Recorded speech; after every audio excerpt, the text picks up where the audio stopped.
Perfect. So thank you so much, everyone who's joined so far.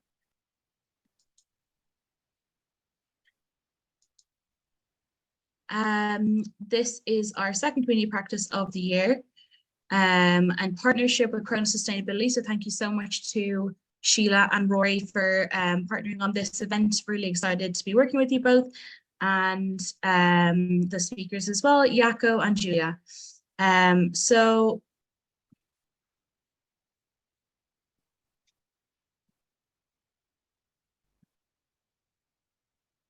have we lost Ada? Can you still hear me? Yep. Oh, sorry, the screen keeps flashing back and forth. My apologies.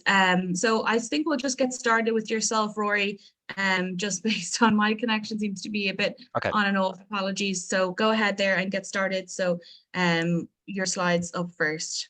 Okay. Thank you very much, Ada. So let me just start by welcoming and introducing our panelists. So I'm Rory Sullivan. I'm the CEO of Chronos Sustainability, and I'm here with my colleague Sheila Courtney. We're a specialist sustainability consulting firm. We focus on, we've done a lot of work on sustainable finance and net zero. So we helped develop CO100 Plus and ran the first number of iterations of that framework. We've worked with many asset owners and asset managers on developing and implementing net zero strategies. And in 2023, we did a major study with PRI on basically the market for net zero data. So looking at what institutional investors are looking for, and then assessing the ability of the data providers to meet that demand. And I will sort of come back to some of those points in my presentation. We're joined today by two, I guess, long-standing friends. So Julia French, who's the responsible investment manager at LPPPI, which is recognized as one of the leading asset owners for its approach on climate change and net zero. And Julia will talk about LPPI in more detail. And Jaco Kuroshi, who has a sort of a title that seems to evolve every time I speak to him, but I'm going to refer to him as the head of ESG research and standards at FTSE Russell, where he's responsible for managing FTSE Russell's data collection process, quality assurance, and the development of net zero sort of tools, frameworks, etc. for investors. And Jaco has also been a prime mover in the Transition Pathway Initiative, in the development of the assessment methodologies for that, and also sort of in turn then shaping and driving the Climate Action 100 Plus assessment frameworks. I mean, Jaco does many other things, but they're probably the most pertinent for now. In terms of today's agenda, this is very much a practitioner session, so I'm going to talk a little bit about what is net zero, and how is it interpreted, broadly what's going on in the market. Jaco is going to talk about net zero from a data provider perspective, and Julia is going to give a case study of LPPI and how it's implemented net zero. I would stress that we're trying to give a set of practitioner insights. Please use the Q&A function to ask questions. We're pretty much going to take any question you want to throw at us. If we can't answer the question, we'll take it away and find somebody who can help us answer it. But I think this is very much in the spirit of a community of practice. This is very much about, we are here to answer questions rather than to talk at you. We will conclude the webinar at 4 o'clock. I think it was originally advertised as 4:30, but we have 3 speakers. We're each going to speak for about 10 minutes or 10 or 12 minutes, leaving approximately half an hour for questions. So with that, and Julia and Jaco, you can obviously introduce yourselves in a more fulsome manner when your turn comes. But let me start into mine and Sheila's presentation. So if we go to the next slide, please, Sheila. So the first thing to say is what do we mean when we talk about net zero? The definition at the top, which comes from the Net Zero Asset Managers Initiative, is a fairly typical framing that we see in the investment industry. It's something about supporting the goals of the Paris Agreement, or we support efforts to limit global warming to 1.5 degrees by 2050, something of that ilk. Of course, utterly useless when it comes to being an investor, because they're global goals. How do they actually apply to individual assets and individual portfolios? The IIGCC, the Institutional Investors Group on Climate Change, has developed the Net Zero Investment Framework.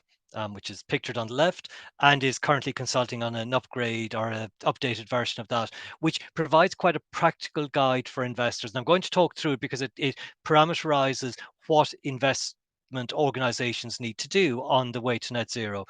Essentially, the first thing the net zero investment guide or framework says is that there are two parts to this. One is it's about reducing portfolio related greenhouse gas emissions. Um, and emphasizing that this is not a reporting game. It's not just about having nice numbers. It's actually about supporting or enabling emissions reductions in the real economy. And the second part is to also encourage increased investment in climate solutions. The reason these are separate is, as many of the audience will know, very often the climate solutions have associated greenhouse gas emissions. With the manufacture of wind turbines is quite an energy intensive practice. So the reason for splitting these out is understanding that net zero doesn't necessarily mean net zero absolutely on your emissions. It means understanding both your own emissions and your investments and the emissions associated with those investments, and also the wider contribution you make to greenhouse gas emissions abatement. I'm now going to just go through the implementation framework in slightly more detail, just to highlight a couple of salient points. So next slide, please, Sheila. Okay, the first point is it's about net zero. So we have seen lots of investors make commitments to action on climate change, but the starting point is about net zero. And I'm one of those people that believe that if you don't make your endpoint or target explicit, you won't get there. So the first thing is it's an explicit commitment to net zero. The second point is to understand the way in which targets are being set. Now, when we look at what investors have done so far, there's a striking reliance on 2049 as the year when emissions go from here to here almost by magic. So there's an assumption that sort of the silver bullet technological solution will emerge somewhere around there, and that we will just see a step change in the emissions profile of portfolios. The NZIF framework says, well, that's not a particularly good or helpful assumption. And actually what investors need to do is to set short and medium term targets. Many have set targets for 2025 or 2030 and then 2035 to provide a direction or trajectory of travel. The target setting process also allows for the fact that we don't actually know how to get to net zero. I think with current technologies and insights into how rapidly the grid will decarbonize, have a sense of how that will go over the next 5 to 10 years, which allows us to set targets that are plausible and credible over that time. Which is hence the emphasis on short and medium term targets, but also acknowledging that the longer term sort of decarbonization pathway is unclear. Another point that I would like to emphasize about net zero is that net zero is about investment. It is striking how many people have made net zero commitments and not understood that it means they've got to look at how they do asset allocation and issuer asset selection. There's quite a naivety. I mean, I think people have woken up at this point, but I would say amongst many investors who've made net zero commitments without understanding or having a plan for how they're going to then execute that within their portfolios. And the corollary to that is that this is not a trivial undertaking. If you take a net zero commitment seriously, it does mean you've got to look at asset allocation. It does mean you've got to look at the assets you invest in, and it does mean you have to commit to active ownership or engagement at quite a serious level. Next slide, please, Sheila. Um, the the the net zero investment framework is very helpful particularly on the asset class specific guidance. It does point to targets or metrics you can adopt, and it does set out expectations on active ownership and on how you frame investment in climate solutions, etc. So for those of you who are you've made net zero commitment, maybe have set a target and going, well, actually, how do I execute it? The net zero investment framework is actually very helpful on that. And then just to note that the framework also encourages people to do policy advocacy, so to encourage transition to a low carbon economy, and also to use your influence as an actor in the investment system to drive change. So that's something I think Julia might come to when talking about what do they do with their investment managers and what's the collective role that LPPPI plays in the investment system. Moving swiftly on. So these are the common questions. So the first one is, what does net zero mean? And I think the reality is that there are multiple frameworks out there. And there's actually not particular consistency around what net zero means. The net zero investment framework is probably the most widely adopted. I think some 200 asset owners and asset managers have now signed up to it. But there's a whole multiplicity of acronyms and initiatives out there. The diagram on the left hand part of the slide and the reference underneath is from the PRI work, which actually very usefully mapped out the initiatives and how they relate, and so depending on what type of organization you are and what you want to do, which of the initiatives are the ones that essentially frame the expectations. The middle part of the slide is the message of hope. There is lots of very useful, very practical guidance out there. You don't need to read all of it, because reading all of it, and you'll find they're probably not 100% consistent. But depending again on what you're doing, what you need to do, the net zero investment framework is really practical. The transition plan task force guidance for asset owners and asset managers, which was only released last night, and I think Jaco's parent company had a key hand in driving that work.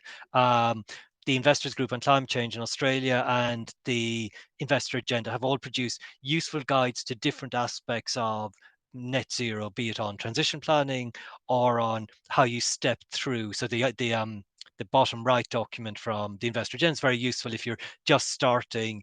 You've made net zero commitment, but you haven't yet got the institutional knowledge or expertise or building blocks you need to actually be fully net zero. The last part of the slide is kind of a bit of a lead into Jaco's, which is that there's a real issue with data at the moment. So I would say that there is reasonably good data for listed equities, and there's reasonably good data for larger companies in both equities and fixed income. There are large gaps when it comes to smaller companies, and there are very significant gaps when you go outside the major developed markets. And I think one of the interesting things I think Jaco is going to talk about is how do you fill those gaps, and what's the utility of that data for investment decision making and for engagement, because they are different purposes and often you need different data points or different quality of data to use them. So these are kind of, this is my setup slide for Jaco and Julia when they make their comments. And then just the last slide, thanks Sheila, is that net zero is a collective problem for the investment industry. This is not one where you've got to be the lone hero and solve it yourself. This is one where you actually need to work with your peers, partly to learn. And I think today's event, thank you Ada for hosting it, is about that. It's a chance to have a bit of a collective learning, perhaps a collective moan, although we're all very positive people, but sometimes having a moan is helpful, and also to try and unlock where the particular issues are. And I think perhaps one of the questions or things that we'd be interested in hearing in the Q&A session is what are the particular challenges in Ireland? Ireland's a smallish market. It's got a few large companies and quite a lot of small to medium-sized enterprises. What's needed to enable Irish investors with large allocations or exposures to Ireland to take action? And the actions set out here are things that the Irish investment community may want to consider working collectively on. I think encouraging better disclosures from Irish entities, because you're uniquely placed to encourage them to do so. Perhaps signaling to FTSE Russell and to MSCI and other providers that they need to provide greater coverage for Ireland. Ensuring that the data and methodologies, so the assumptions around emission factors, etc., are relevant to Irish business. I've seen so many sort of transpositions of US data and going, oh, that applies in Europe. And you go, no, of course it doesn't. And then I think there is just some work. I say basically the last 2 points are really about working together and thinking, what do Irish investors need to make progress on this agenda? With that, I'm going to stop. The way in which we're going to do this is I'm going to hand to Julia, who's going to present on. Julia, you're next, or is Jaco next? I don't mind. Jaco.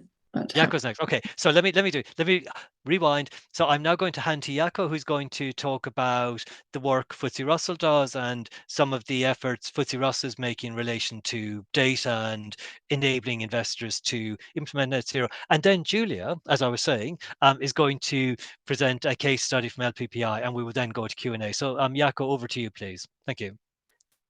Thank you very much, Rory. Great to be here and great to discuss what is a very exciting subject and keeps, I think, the investor community, the climate investor community, quite busy at the moment. There's a number of conversations going on in bodies like GFANZ around net zero alignment and what that means in the portfolio context.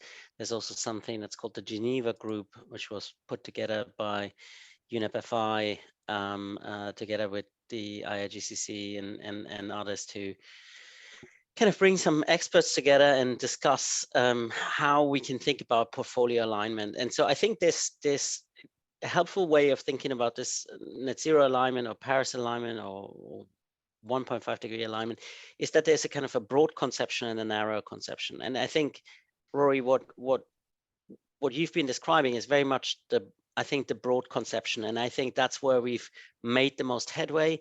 And I think where we now have some very mature frameworks. NZIF is one, the target setting protocol of the Net Zero Asset Owner Alliance is another example of that.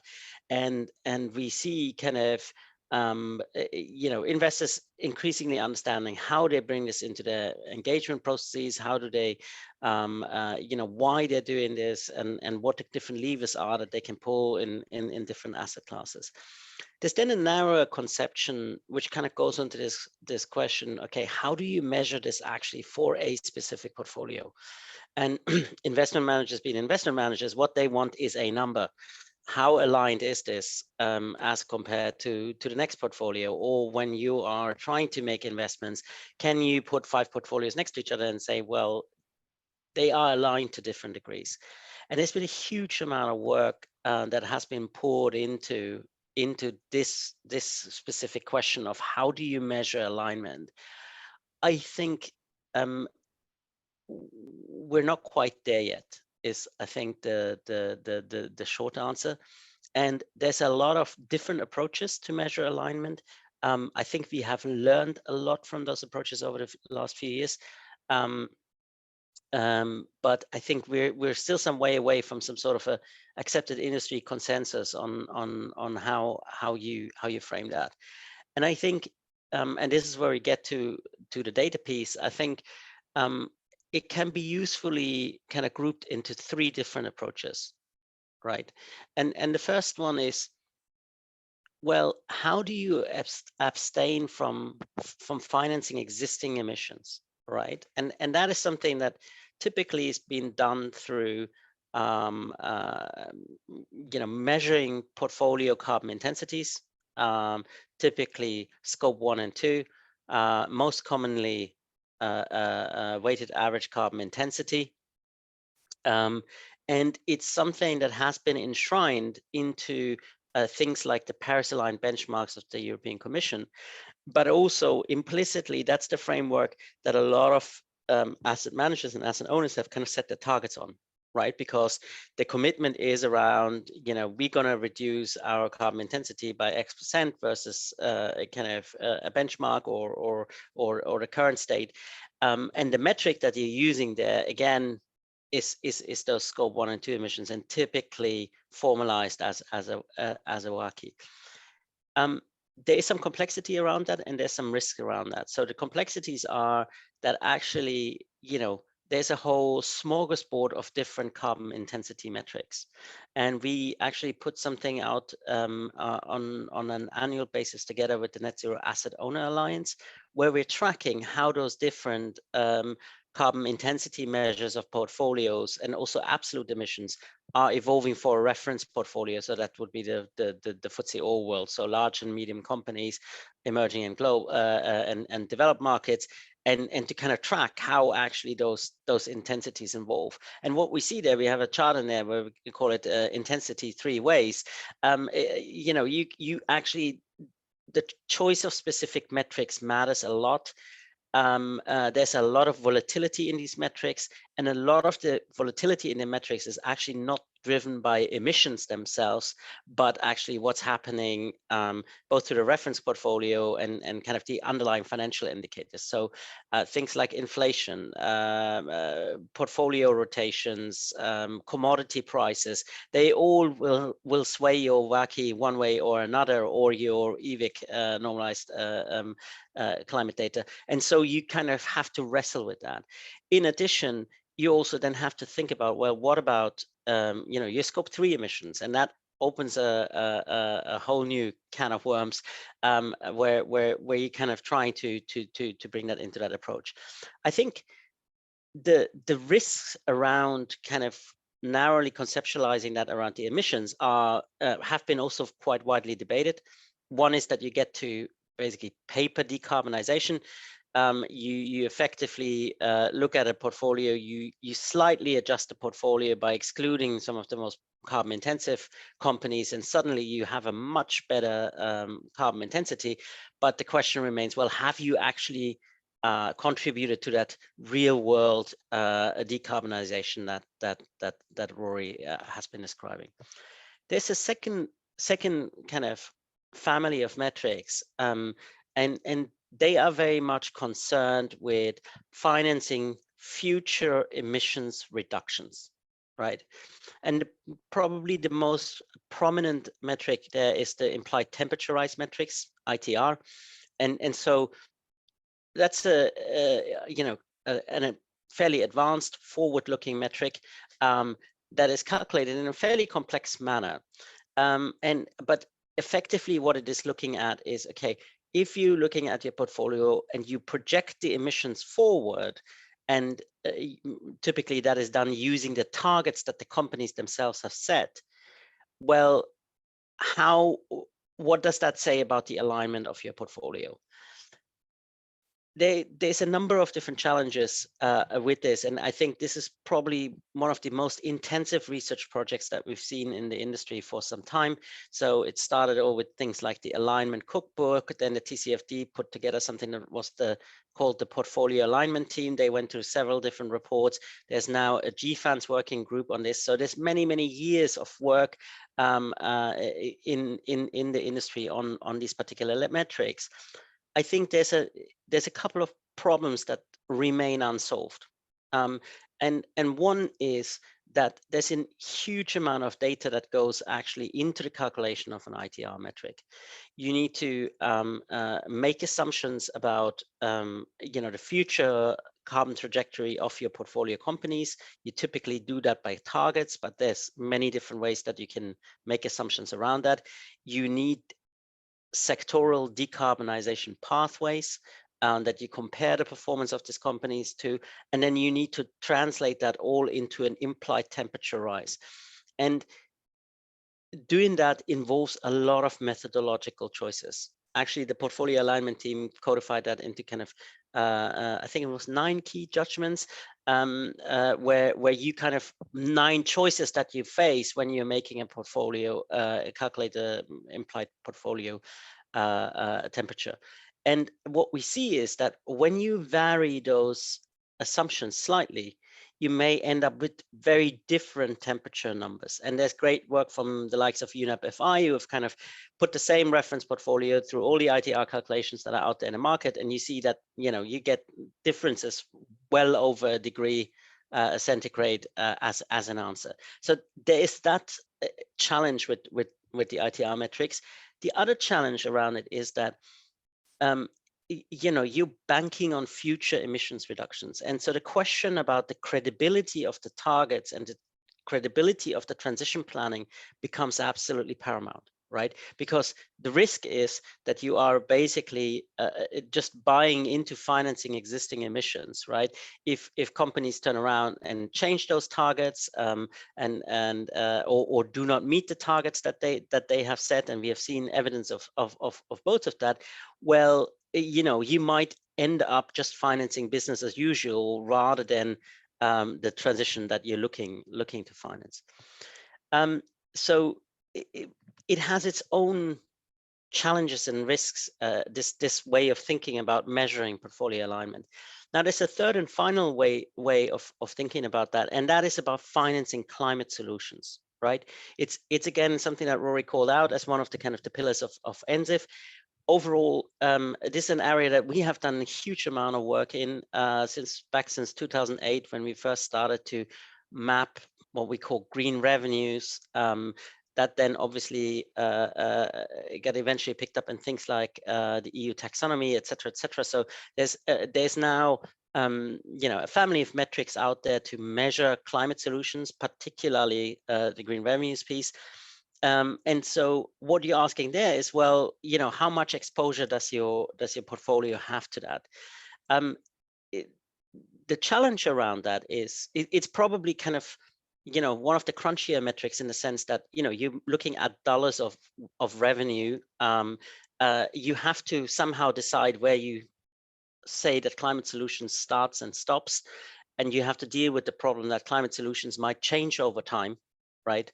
A mild hybrid back in 2015 was probably a climate solution. In 2030, it's maybe part of the problem. So you have to kind of think about those adjusting definitions. But one of the key challenges is that when you look at climate solutions in reference portfolios or for institutional investors, they typically make up a fairly small part of the overall portfolio. So in the FTSE All world, it's around 6%, right, of the portfolio can be labeled as green revenues. There's maybe a subset of that, perhaps 5%, that can be labeled as climate solutions. And even if you have a kind of very climate tilted portfolio, you typically maybe double that, right? And we've done some interesting work with the IAGCC to kind of think about how would that behave in an equity portfolio if you were in a 1.5 degree scenario. And you kind of get to, okay, peaking around 20%.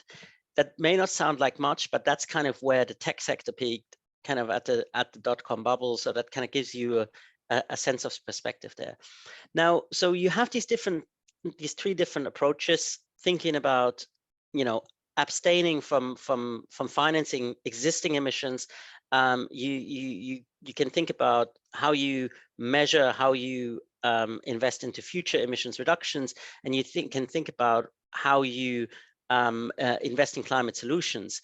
The holy grail to somehow invent one metric that rules them all and brings all of these different dimensions of portfolio alignment together in one is something that hasn't been solved. And I think there's a lot of let's say unhelpful time being spent in the industry trying to decide which of these dimensions is the most important one, or the one that really matters most.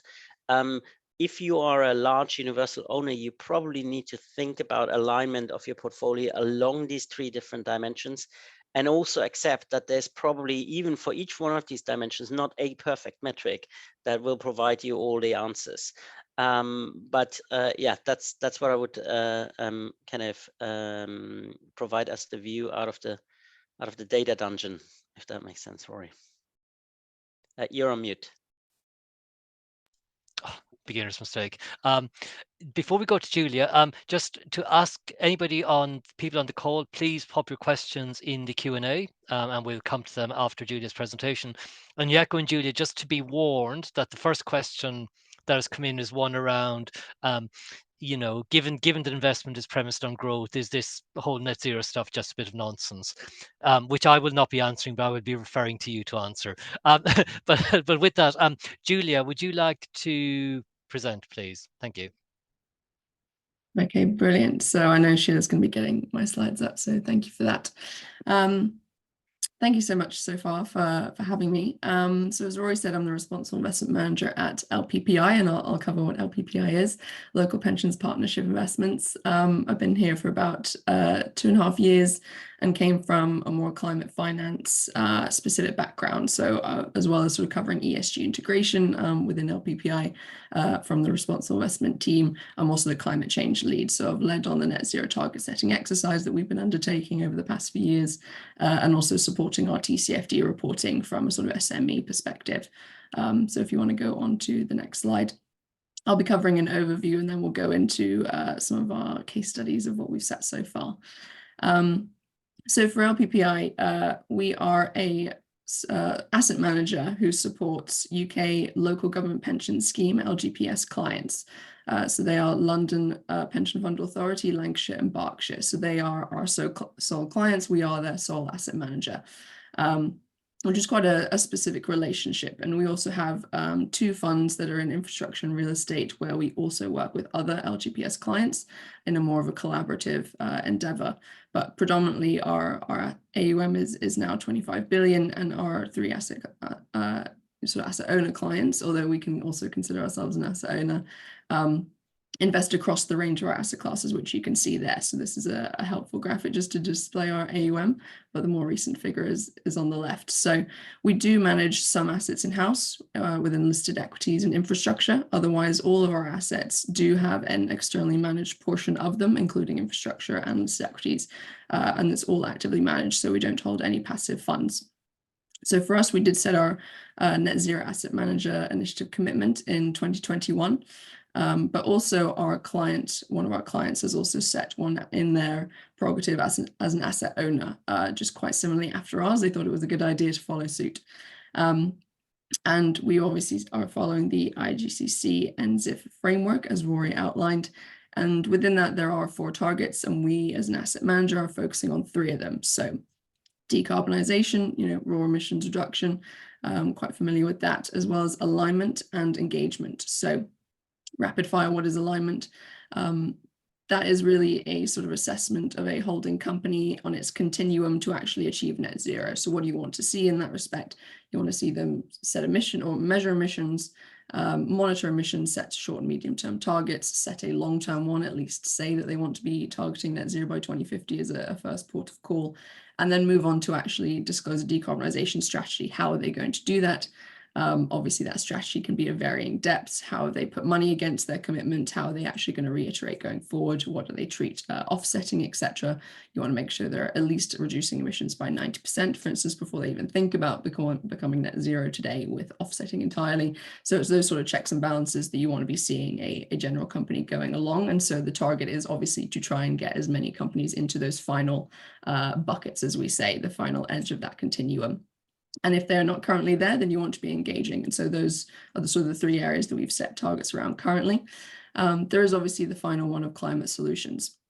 This is really in the remit of an asset owner. And so our client who has set a net zero commitment has themselves shared their ambition with us that they want to basically set a climate solutions goal to increase their allocation to climate solutions. And we do have those across the portfolio. We hold green bonds, we hold renewable energy, we'd hold really exciting opportunities in listed equities as well, but this would be their sort of concerted effort to meet that goal and increase their allocation. And so we've been running a sort of product review and strategy and consultation with our clients with a range of products on offer, one of which was the option to have a climate solutions targeting vehicle, and that had a strong amount of appetite. And so now we are in the throes of launching a environmental opportunities or climate and nature-based solutions focused solution to help meet them, although we haven't set that as a specific target ourselves. So that's a whole other webinar's worth of information. I'll just be covering the first 3 targets that we've gone through so far. So if you want to go on to the next slide. So yeah, so our net zero strategy overall, I'll say, of course, we do integrate ESG across our processes, our investment life cycle, underwriting, monitoring, etc., prior to setting this commitment. And that has helped definitely in terms of the fact we're already on board with all the names and initiatives you'd expect us to be part of in terms of CA100 plus and engaging on net zero, as well as supporting consultations, policy work, etc. So all of that is embedded. We do assess manager processes in terms of taking into consideration climate change, and climate change does come out as an inherent sort of risk for a transition physical risk where it is valid in a high exposure. So all of that framework is already there. It is well known. So net zero is just an overlay on top of that with specific targets attached. But to do that, it is a huge endeavor to do that across an entire organization. And so we did set up a strategic change project around that, which we call the ESG program. And that, as a sort of catch-all, is there to support change projects related to net zero targets, but also mandatory TCFD reporting, which is hitting us this year, and going forward, SDR, ISSB, et cetera, et cetera. So it's sort of a change project house related to anything to do with RI and ESG. and it has a large budget allocated to it and huge sponsorship from the top. So that was a very big sort of priority project for LPPI when it started. Under that, we set up a steering committee. So that has the CIO, head of legal and compliance, head of RI, and head of enterprise risk as part of that, as a sort of sign off and approval and monitoring committee for anything that goes on in terms of target setting. Working group set up underneath that as well, with representatives from different asset class teams and specialists from risk, obviously myself from RI, and we hired a project manager, which I'd strongly encourage. It does provide a sort of neutral convener for something that is across so many different teams. And the sort of project manager we have is a great personality, which definitely kept it fun and interesting when we were in the throes of a lot of deadlines. So that just helped keep morale up, which is also an important point. Obviously, we also onboarded a data provider at the very beginning of this exercise that tried to meet as many of our sort of needs as possible. That is hard to do, as Jacko was saying, Jacko. And so that was for us, MSCI, and we're obviously looking at sort of broader areas for private markets. And what that's one of the challenges, I'll say, is that nothing was sort of there as a perfect solution. So we knew from the beginning that was going to be the case. And we obviously brought Rory and Chronos on as well as our consultants to give us a helping hand. So what you can see here is generally our phased approach to then setting targets across all of our AUM, which is obviously our ambition. And that was really based on the obvious points of data availability. Obviously listed equities was front and center there, but also methodology availability. So we set this in 2021 and the IGCC hadn't provided guidance on how to do this for all asset classes. So even that was coming up as we were moving forward. So we just had to start with what we could do. But also resource capacity. I am one person, my team is not 100 people. You can't do everything across our AUM at once. So we just generally, even if there was data, even if there was methodology available, we just couldn't do everything at once. So we set up this phased approach. As you can see, we started with global equities, listed equities in year one, which was our biggest holding. So that was a huge material benefit there, and moved on to other asset classes. So corporate fixed income also was one of the first guidance available. We hold that in two funds, fixed income and the credit fund. And then we also moved on to real estate. So obviously there we have a direct holding, or what we'd consider to be direct. So that's the majority of our fund there is held by one single sort of manager relationship, of which we obviously have significant delegation. And it is a UK portfolio as well. So that helped with data availability. Infrastructure, for instance, was a bigger question. And so while we were working on, for instance, phase 2, we set the infrastructure team to work on getting data. So that was a much sort of longer run in, as we have done this year with private equity team as well, now that we have the guidance. So even if we were focusing on one, we still sort of engaged with the general plan that other teams could be working on, so that they could be sort of, making a longer run into it once we got there. I'll also say that we underpinned this with some net zero principles. It will get very into the weeds once you start this process. And those of you who started, you will know that it will become questions about WACI versus EVIC. It will be extremely data heavy. You'll forget why you're doing this or what your day job is by the end of it. And so you need to come back to something that will draw you out of the depths of that. And so for us, those were our core principles or sort of key sort of tenets that I set teams at the beginning. Have said, if in doubt, just remember these. For us, that was obviously real world emissions reduction should be prioritized. We don't want to be supporting, just because of a net zero target, actions to green the portfolio just to meet the local decarbonisation targets. So from our perspective, divestment is an option, but net zero is really focused on a commitment to stewardship of your assets that you currently hold at that time as a priority, to encourage them along that alignment criteria. So any actions that actually result in sort of, you excluding or removing a high emitter should only be taken if you consider relevant risk return considerations, which can be physical and transition risk, and some areas of the portfolio that's much more obvious, like real estate and infrastructure. And also progress against climate alignment criteria is a valid use case, and also the outcomes from engagement activity. And it can get to the point where the risk from holding a high emitter is just too great and not compensated. And that could be because of transition risk, reputational risk, client focus, for instance, and efforts and time on engagement. So there is a dual ambition here. You want to be supporting the market, but you also need to be thinking about the risk that climate change poses. It is, I would say, a two-pronged approach. You can't necessarily think of those in isolation. So that definitely helped bring us down to sort of the ground level. The other one is identify what you as your institution, as an asset manager, asset owner, has as a lever to influence any of that. So remember what your levers are and focus your time and effort on that. If this is not a lever that you can actually use to engage or make any change, move on. Unless it's a compliance point, then fair enough, you can spend some time on it, but do try and move on to where and focus your efforts and time, of which is limited, on those areas of influence. So for us, obviously, as far as you can, it's going down to the holding level. And for listed equities, for instance, we vote all of our shares in-house. And so that was a major lever for us. We wanted to absolutely push that as far as possible. But that sort of level of influence will just reduce more and more as we get into more of our complicated structures. Sort of multi-asset credit for us is a hard one. Private equity or sort of fund-to-fund structure as well is just, you are further and further away from that underlying real economy. And so what your influence is engaging with a manager, for instance. Or even if you don't have any data, it's pushing that request that you want to see data, you want to see targets, and that sort of sets that request or ambition or pressure from the top as much as you possibly can. You can't control everything. And for us, that really centered our efforts on our engagement and alignment targets versus a decarbonisation approach, which has now been recognised by the NZIF 2.0 as well, that it is less of a focus area.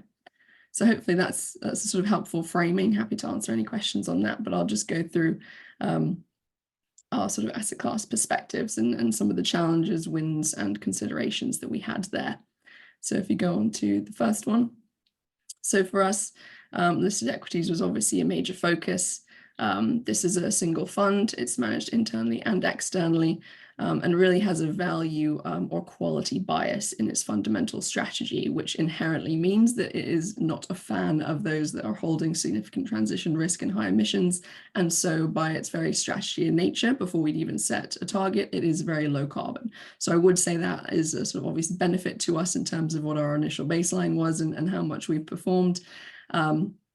And so it really was on us to be thinking much more around the engagement and the alignment of our assets. Again, we have quite a strong relationship with our managers here. We are a significant client, and we do have significant influence and sort of requests that they can help us meet. And so we focused our engagement there around being clear to them what we were looking for, our alignment criteria, and the targets that we set in-house, we put onto them to help us meet in terms of engagement. So we would actually assess the portfolio, see where our highest emissions were. Those that weren't aligned, we did identify those for each of our internal or external managers and said, these are definitely the companies that we expect you to be engaging on. This is the criteria and objectives we'd expect you to be attempting to sort of meet and have them move across in terms of the alignment. And we will be obviously monitoring your efforts on this. And so they helped us to set our obviously 70% engagement threshold there. And that is obviously much more in our capacity to meet. And also for our alignment or coverage target, we did our baseline assessment and found that our baseline was around 14%. And then we used the IGCC straight line method to identify our short and medium term targets. There wasn't really a reason not to. And particularly, we also wanted to focus there on high impact companies. So we wanted to be making sure that we engage with those as obviously the sort of more hard to abate sectors that required it. So I think the challenges here were, this was the first time through the mill. This was, what is a high impact company? What is a material sector? What do we mean by 2030? Do we actually mean December 2029? So all these sort of questions were coming through here, and that was a significant enough challenge. So that was just one asset class and a lot of work to do that. The other one was model availability. So as you can see, the sort of more complicated, busy diagram on the right-hand side, our first year through, we didn't have a sort of bottom-up carbon budget approach that we obviously wanted to be focusing on. The best sort of quality pathway that you can follow is one that is actually based on the emissions reductions that your holdings should be targeting, as opposed to a very sort of top-down blanket 50% for no real reason that's attached to your holdings particularly. So, but we just didn't have access to that, and we still wanted to make sort of progress. And so we did set a decarbonisation benchmark relative strategy there, which you can see we use the MSCI ISFCOE, reduce that by 50%. We definitely want to be staying within that. But obviously, because of our strategy, we were massively below that. So you can see the sort of circles there filled in were our actual trajectory. But we knew that our emissions reduction should be much more stringent than that, sort of based on a bottom-up approach. And that is what has come through this year. So in year 2, we revised this strategy. That came through from our data provider, and we could model it. And now our emissions reduction is now 51% from our baseline. So that's quite significant in terms of a change for us there. So if you want to move on to the next one. So this is our fixed income fund. Obviously, it's a very similar methodology to listed equities, but it was a very small allocation here, and we use this really for liquidity purposes. It is, extremely small in terms of our sort of clients' AUM. So that was a real question at the beginning of, is this even too small to set a target around? I pushed back and said there is outsized responsibility for emissions within fixed income versus listed equities, and it needs to be at least considered and pushed to the extent that it is valid here and that it appears here in terms of a risk. We need to be thinking about it. We need to be doing something, getting data, getting our opinions in order, even if we can't go further in sort of setting a very specific target. So there was a question of materiality. And also resource constraints. It's a harder sell if it is a smaller allocation. And here it was entirely externally managed. So here versus our listed equities, we were very dependent on our managers' processes here. And one of the wins was that they were very good quality in terms of their already sort of ambition and targets set at their end, which could obviously help us. And they had a huge body of resource. There are some very significant managers, and they had a huge sort of capacity to engage, for instance. So that definitely helped us to set these targets. Our targets here are pretty much dependent on our managers then actually engaging with the portfolio and thinking about that. We did, in the end, hold our targets ourselves. So we set these. We have not pushed these directly onto the managers. They were quite happy to set these and start excluding things just to meet our coverage target, which we didn't want to be doing in the first instance. So we will be revising these as we go forward. That is an option if we want to, but we're not really holding that as our sort of primary aim right now. Rapid fire, I'm aware. So I'll go on to the next one. So this one is also focusing on corporate fixed income and our allocations within the credit fund. It is sort of 10 times larger than our allocations within the fixed income fund, but much more complicated. So here we have a very sort of multi-asset credit strategy, private and public, a mixture of a sort of wider range of instruments here, not just corporates. And so the allocations within the manager became much smaller. It was spread over a larger range of managers. And so we have this qualifier here of at least 75% of their portfolios. If they are in corporate fixed income, then we can start to engage with them, obviously, on this very specific methodology or consideration. So this one was much harder for us to come to. Data just was not there from the portfolio, and our leverage is lower here as well. So that definitely curtailed our strategy here. And so the first year around, we just focused again where our leverage was greatest and where the need was the most important, which was on highest emitters being engaged with, and definitely pushing that onto our managers. So we did set a foundation there while we knew that we needed to be getting better on data coverage and really getting data from our managers in terms of their assessment of the alignment of their companies. So we did have a sort of complicated structure there, and that definitely mattered for sort of phase 3. And here another consideration is that because of the lack of data, because we are so far from our holdings, and because of the leverage that we hold in sort of commingled funds, we will need to be thinking about setting targets at the manager level here. So that's the new guidance from the IGCC. In terms of not thinking about the alignment from a company or holding perspective, but actually from a manager perspective. So what journey have our PPI gone on? We expect that from our managers now as well. So that might be the level that we can only go to in this instance. So you want to move on to the next one. So the final one that we've set targets on so far is real estate. And as I said, this is predominantly directly held by one very closely worked with partner relationship. So 65% UK portfolio. The rest is held in external managers, and so that's what we're going to be focusing on as a year 2. We've definitely focused on directs as in 1 year alone. The win I'd say here is that we did start as soon as I joined LPPI. So as soon as I joined them, we really began with our manager, who was not necessarily as developed in their climate change awareness, belief, strategy, data, etc. And we started with them at that point, you know, putting it onto their agenda. We knew this was coming down the line. We put it in terms of an action plan for engagement with that manager, and our interactions with them. They needed to build up resource. They really hadn't dedicated much to it. And so we worked with them, you know, really went in the ups and downs of hiring in a sort of head of RI or head of ESG, and then a data analyst as well, who was then integral to creating at the end of it over this year their own net zero strategy using the CREM tool, which is the decarbonisation pathway for real estate. And then obviously sort of a partnership then grew. We've set targets and they are then helping us to meet those. So it has been a very long run in. And it also means that a lot of this was already on their agenda. So transition risk and the value from actually making sure that your holdings in real estate are high quality, are actually meeting high energy efficiency ratings is important to be able to then sell it or rent it, as is regulation is really pushing on that. So that is already quite an easy sell for a real estate sort of fund to be arguing for doing that more and more to actually reduce your emissions. So that was why we've got some very high targets here. So at least 90% for aligned and 90% for engagement as well, because we'd seen that we'd already gone through that process of, do they have a net zero strategy? What retrofits are we expecting? Where do they need to end up in terms of emissions to meet our pathway? So that was a much more sort of easier sell here. Definitely. And so we've got our target there of 50%, which matches our holdings almost specifically. However, the sort of more challenge there was just the overlay of complex language and tools around net zero. What does CREM mean? It was a huge exercise to even go through that. So I would say that that definitely has hindered it. And also here for our next phase, we're going to be thinking about is the externally managed portion.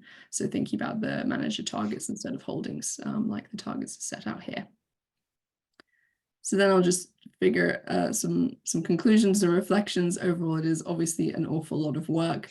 There's no getting away from that if you have such a broad range of portfolios and sort of big support for this effort as well. But the iterative approach was definitely correct.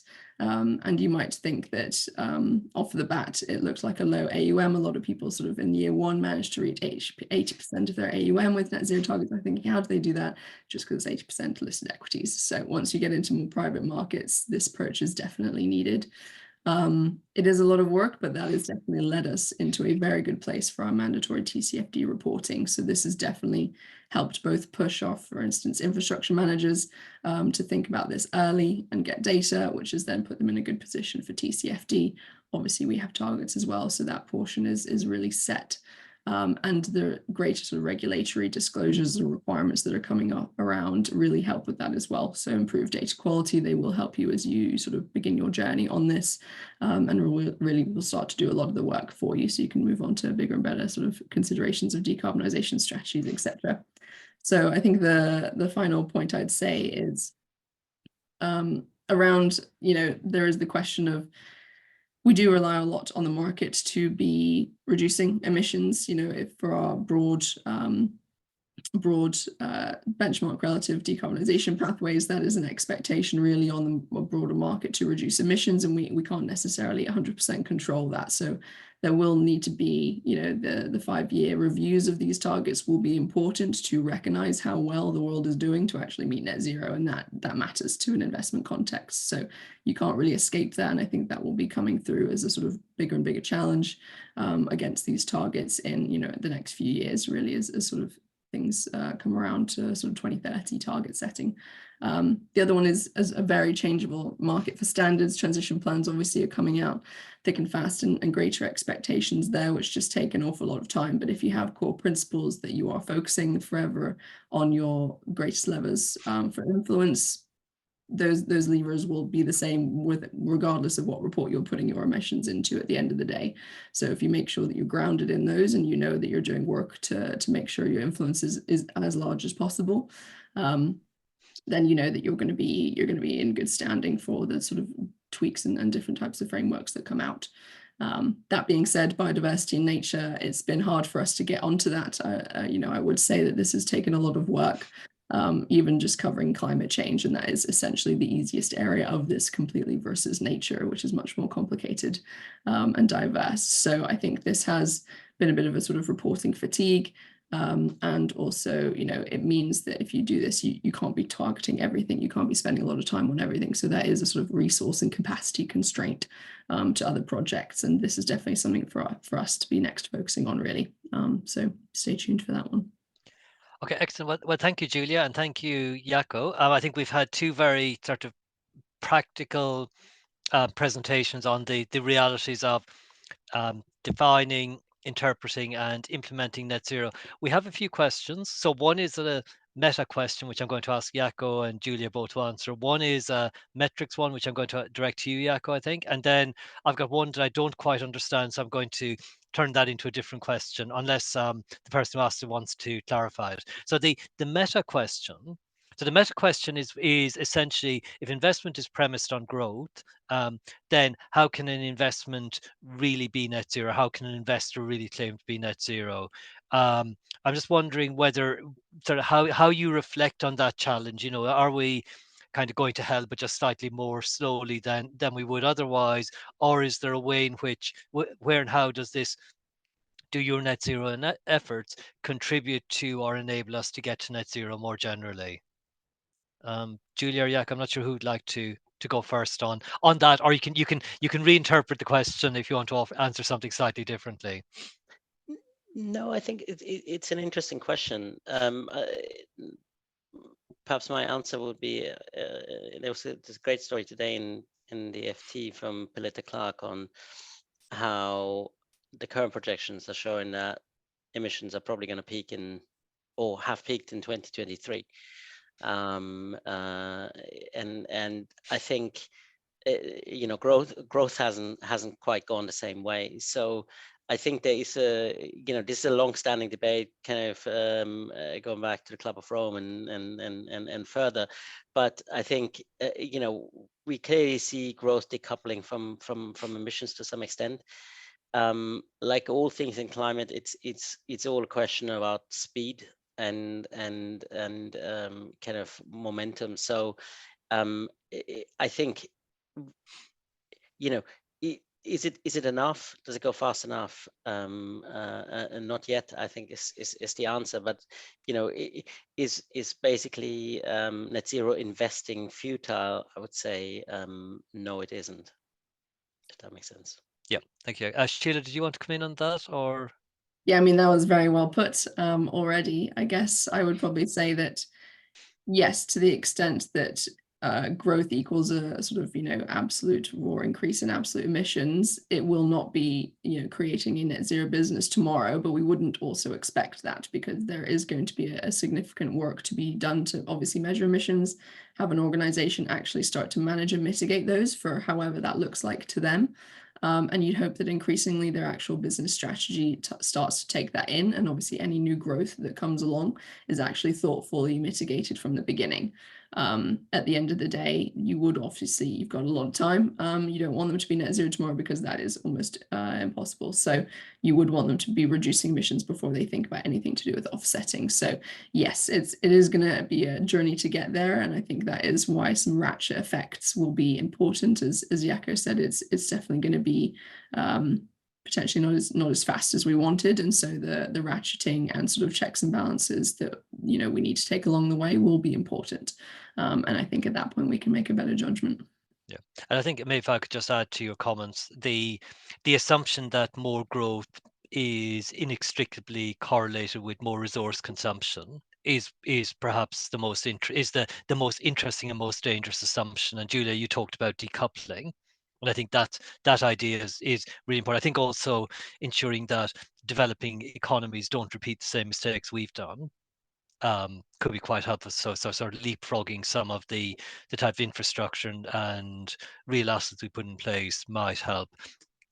Julia, I have a question for you, which hasn't come up in the Q&A, but I actually thought would. So, which is the question between net zero goals and investment goals. And you didn't. I thought you might take it on in your presentation, but given that you didn't, I'm going to ask you now. Which is, does having a net zero sort of set of targets and a strong net zero commitment like LPPI has, does it create a tension with your investment objectives, or has there been a conflict, and how have you worked through it? Yeah, so I think that probably we were lucky potentially that it didn't with our listed equities. So there it was much more around, we have a sort of engagement and fundamental research based approach anyway, which was inherently value driven and low carbon. So that definitely lent itself to really pushing ahead with engagement targets, etc. And caring about alignment obviously feeds into a long-term strategy of holding and guiding and sort of stewarding those assets along. So to improve value. So that one definitely did align. Where it started to clash was within the fixed income fund. So that one is very much a benchmark driven and aligned strategy. They will very much think that the benchmark universe and sort of is the universe of possible investments, and that is a wide range. So that definitely does include sort of high emissions utilities and potentially short-term holds as well, given the sort of nature of that as a sort of liquidity basis as well. So it was in terms of short hold that really reduces your ability to be thinking about engagement and having any sort of value there from such a target. So that strategy has then changed to be much more longer term hold, for instance. And the benefit of it being held by two strong managers in this area anyway sort of lent that the sort of basis to that. So there was the sort of mitigation there was using benchmark relative approach. It is definitely dependent on the benchmark decarbonizing and also I guess our strengths already in choosing high quality managers because of ESG integration more broadly and belief in that. It lends itself to that. So I guess it doesn't go against sort of ESG integration, but some of the more nuances of an asset class structure can definitely clash. Yeah, and I think that point around time horizons and whether you're using the right time horizon to encourage longer term behavior is really important. Thank you, Julia. Jaco, I've got two actions and one question for you, if I may. So the two actions are either in the chat or maybe you could email Ada after the call. One is the link to the report that suggested we reached peak emissions in 2023. So if you just provide a citation to back up your assertion. And then the other is the report you referred to by FTSE Russell looking at market use of, the different indicators that are being adopted or different metrics that are being adopted, because I think that would be of real interest to the audience. And so if you could share the links to both those, I think with Ada, and then Ada will circulate them to the attendees. And the question we had is there a leading metric being used across the EU, US, or UK? Or I guess acknowledging your point that there are lots of metrics in use, are there particular indicators or metrics that appear to be more commonly used or that seem to be winning that battle on metrics? Thank you. I think the short answer would be probably no. And I don't think we see, massive amount of kind of regional differentiation in the metrics that are being used. I guess what is quite different across the pond, and you can take that from whatever way you want to look at it. Well, but, let's say you're in the UK and across the pond is not Ireland, just to it's clarify for this audience. Indeed. Okay. So I think the kind of the mainstream starting point in Europe and the UK is probably that net zero alignment is fundamentally compatible with fiduciary duties, whereas in the US that is, an emotional debate, and so that also kind of puts a slightly different spin on the usage of the metrics, where I think there is a lot more pressure to demonstrate that a kind of various metrics align with superior investment outcomes. So that's kind of how I would answer that question, if that makes sense. Okay, thank you. Okay, and then the last question I've got in the Q&A, and please attendees, if you have other questions, now is time to pop them in. So the question is, the question is written as, what are the essential considerations regarding the pivotal roles of cost of capital and climate policies in net zero transitions, especially from the perspective of financial institutions? I'm going to slightly reframe that because I think the question is actually asking is how dependent are we on public policy to make the low carbon transition, or what are the features of good public policy that will allow us to enable or accelerate the low carbon transition? Julia, would you like to start? I mean, you can either deal with it within asset classes or maybe through some of the work you've done with IIGCC, and then Jaakko, I'll ask you the same question.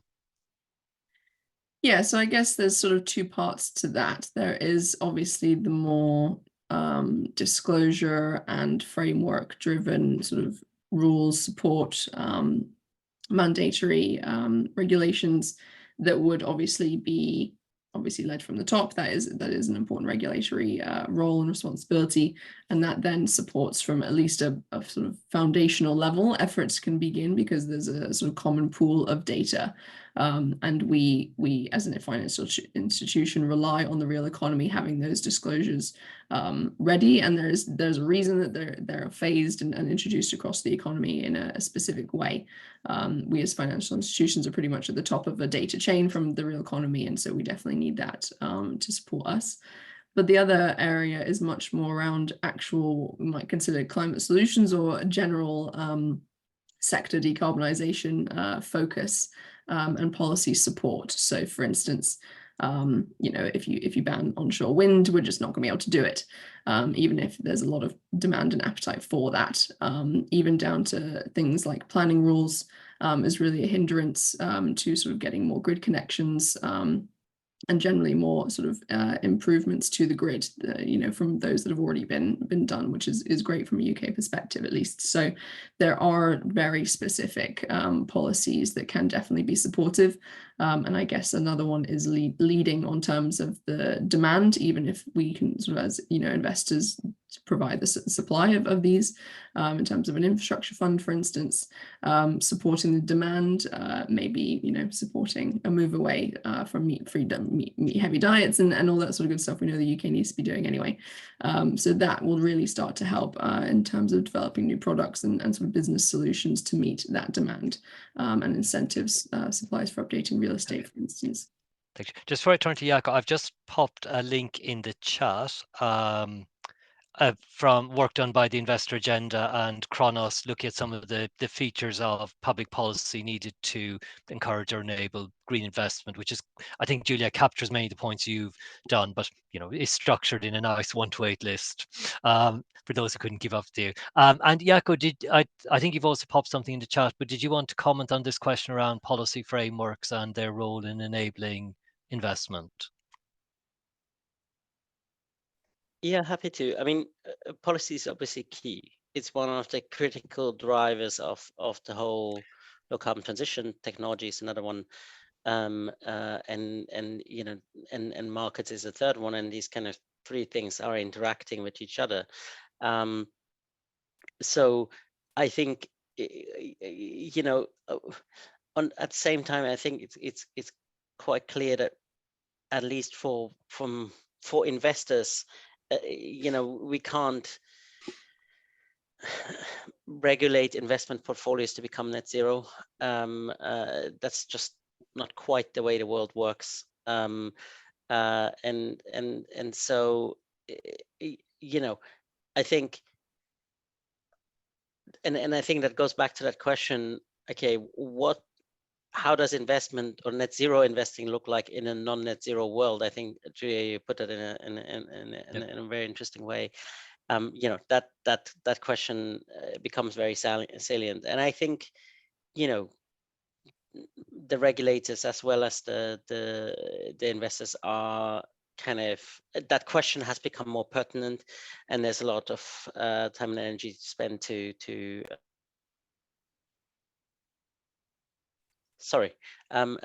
there's a lot of time and energy being spent to kind of wrestle with that question. Okay, thank you, Jaakko. Now somebody seems to have popped a last-minute question. Okay, sorry, yeah, it's just on the chat. We will email afterwards with the links. Okay, so with that, just to wrap up, Julia and Jaakko, can I ask you one last question, which is, reflecting on your experience, what is the one bit of advice you would give this audience? I believe the audience is investors, asset owners, asset managers, number of consultants, and a number of stakeholders interested in sustainable finance. What is the one bit of advice? And I'm going to give one bit of advice as well because I feel like it. But is there one bit of advice you would give to them to do so? And actually, Ada's a question for Julia, but that's one bit of advice. Sheila, sorry, so before we do that, Sheila, can I ask you to put a link into all the work you've done with Chapter Zero on board governance and carbon subsidies? I think that would be very relevant to this, even though we haven't talked about it today, but I think that's very relevant. So thank you for that. So Julia, Jaco, Rory's bit of advice, Ada's question to Julia, then thank you and wrap up. Okay, Julia. That's, I guess, one key piece of advice would be definitely to set up the sort of resource and internal capacity to do this. It can't be done by, one person, one team. You do need to have representatives, touch points, those who are really going to get into the doing of this work across different teams. So think about that sort of resource planning, there's no two ways about it. And Julia, by that, I presume you particularly mean investment teams, those who've got to execute some of the practicalities. Yeah, definitely those and the support. So this definitely needs to be on gender risk teams, for instance, and it's obviously there for RI, so that shouldn't be too much of a hard sell. Okay, Jaco, one piece of advice? Yeah, so I think I would say to do around the kind of climate investing piece, the same thing that one would do about the normal investing piece, which is not take a very mechanistic approach to this. Understand that data is very useful to inform decision making. Data is far from perfect. Certainly not certainly in climate finance. So these metrics provide scaffolding for decision making. But there's a lot of uncertainty, there's a lot of complexity there. And so kind of understanding how the climate finance piece interacts with the rest of the portfolio construction, et cetera, I think is critical. Okay, and my advice, which I think kind of complements both of yours, is that this isn't easy. Doing this properly and in a way that makes your portfolios more resilient and delivers a better outcome for the climate takes time, it takes effort. It can be done, but it rewards taking, to your point, Jaco, a sort of a thoughtful approach on what you're trying to do, and using data to inform your thinking, but not to drive it. So I would say it's tough. If you do it carefully and thoughtfully, you'll end up doing it really well and benefiting your beneficiaries and the climate. So that's the good advice done. Ada, you had a question for Julia. Yes, thank you. Julia, you may have kind of given me a bit of an answer with your last comment there, but what struck me was the the amount of work you put into building team and building capacity within your own and the other organization. But I was wondering, capacity is kind of how long is a piece of string. No matter how many people you have, there never seems to be enough. But in terms of a skills and knowledge gap, is that something that you found lacking for these projects, or did you think that in terms of recruiting and building those teams, was it all there for you or not? So I guess I would say for those that were much closer to the investments team, even if there wasn't necessarily a person dedicated, there was obviously a great understanding of their day-to-day, their portfolio, and so those within my team, myself, can sort of neither one of us had the whole answer because I was coming from much more of a sort of climate science background. Theirs from the in-depth knowledge of the investment portfolio, and so together that's always going to be a learning for both people, and that's definitely a sort of learning for both people in terms of skills and sort of complementary aspects and knowledge there. But I would say the definite skills in terms of the sort of science understanding, the target framework understanding, best practice, what a peer is doing, maybe those in more of the support team. So thinking about the risk team for us, this was a very new experience for them. They're also taking on board TCFD. And so, that's a huge hurdle to go from sort of 0 to 60 on from a team that might not necessarily been really in the weeds of this, like a sort of RI or sort of compliance and legal team even would be. So potentially in those more support roles where this is really growing for them, and definitely even on scenario analysis, right from TCFD for risk is even a very new developing field for sort of actuaries. So that's definitely a sort of skills knowledge gap that I could see. Okay, thank you, Julia. So with that, I would just like to say thank you to Sheila, Julia, and Jaco for their contributions. And Ada, I'm going to hand back to you to wrap up. Thank you. Thank you. Yeah, just want again, thank you to the panelists as well, and especially Rory, yourself and Sheila, for working on this community of practice event with me. Mostly you guys really just providing the platform, but really nice to work together with someone, and hopefully we can present more together in the future. Thank you everyone for attending. I will be sending an email after the event with the links that we were discussing, and any extra nuggets of wisdom that we might have taken from this event. So again, most of you have my email if you do need to ask me any questions or follow-ups. But other than that, thank you so much. And yeah, that's it for everyone. Thank you. Bye-bye. Thank you. Thanks all.